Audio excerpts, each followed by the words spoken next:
Good morning बच्चों, सुप्रभात। कैसे हो आप सब? आशा करती हूँ कि आप अपने घर में स्वस्थ व सुरक्षित होंगे। बच्चों, मैं आपकी हिंदी अध्यापिका मुकेश कुमारी बोल रही हूँ। हमने कक्षा चौथी का पाठ 1 मिले नए दोस्तों से तो पढ़ ही लिया है। 2 दोस्तों के बारे में भी पता चला होगा, केन और सैफ। वो कौन से देश में रहते हैं, वहाँ की वेशभूषा, वहाँ का रहन सहन और उनके स्कूल के बारे में भी पता चला है। तो चलिए आज हम पाठ 2 की बात करते हैं, जो कि एक बहुत ही प्यारी सी कविता है। भोलू चला दुनिया घूमने। बच्चों, आपका भी तो मन करता है सैर करने का, तो भोलू भी अभी दुनिया घूमने के लिए निकल चुका है।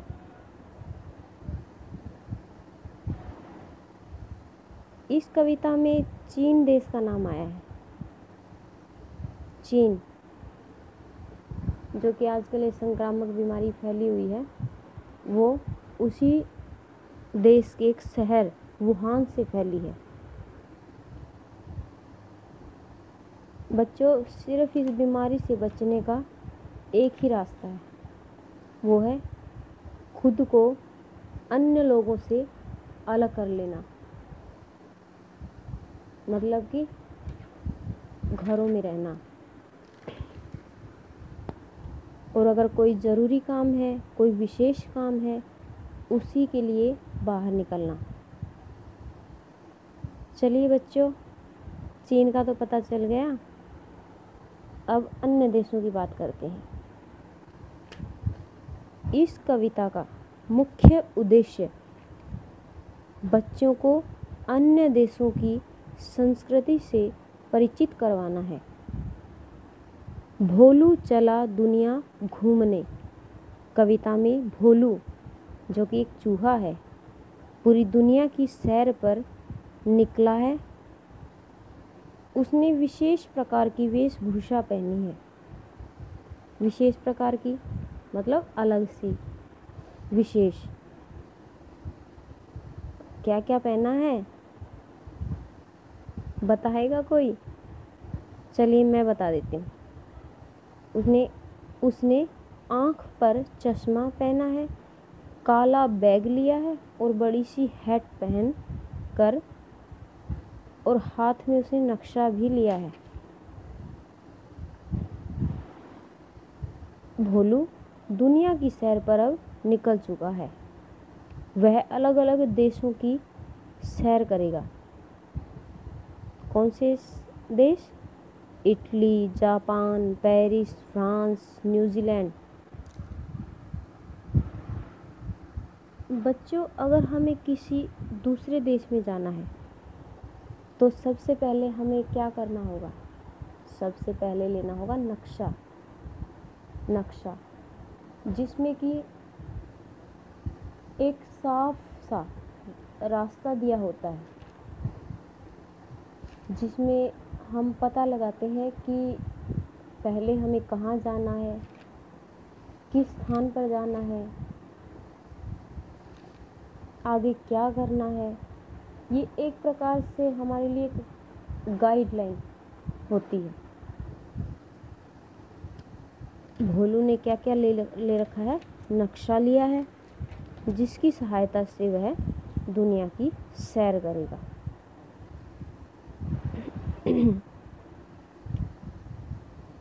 वह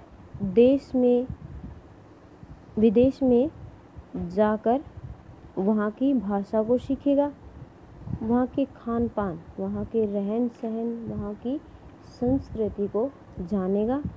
इस कविता में अलग अलग देशों की संस्कृति व पृष्ठभूमि को जानने का मौका मिला है।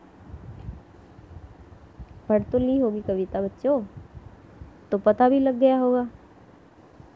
भोलू नीले समुद्र को पार करके न्यूजीलैंड जाएगा। दूसरे देश में जाना है तो कैसे जाएगा? नीले समुद्र को पार करके, जहाज में। इस कविता में प्रकृति की सुंदरता का अनुपम उदाहरण देखने को मिला है। हिमालय और गंगा की गोद में भोलू डुबकी लगाकर दुनिया के कोने कोने की जानकारी पूरी दुनिया को सुनाएगा। अतः बच्चों, कविता बहुत ही रोचक, मज़ेदार है, पढ़ने में अच्छी लगती है। ठीक है बच्चों, इस कविता में इस कविता का निष्कर्ष क्या है? इस कविता का निष्कर्ष ये है कि इस कविता के माध्यम से हमें अन्य देशों की जानकारी मिली, अन्य देशों के रहन सहन, खान पान के बारे में पता लगा।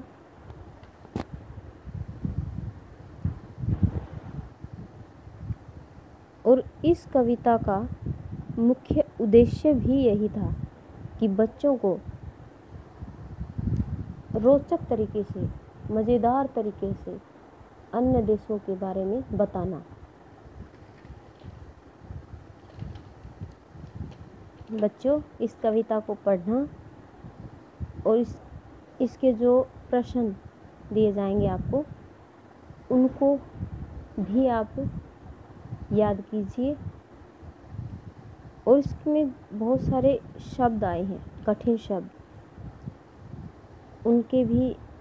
उनको भी याद कीजिए। और हाँ, अपनी ऑडियो क्लिप बना के ज़रूर भेजिएगा कविता बोलते हुए। देखते हैं कितने बच्चे इस कविता को पढ़ के हमें सुनाते हैं। इसी के साथ आज का ये पाठ हम यहीं ख़त्म करते हैं। Good bye.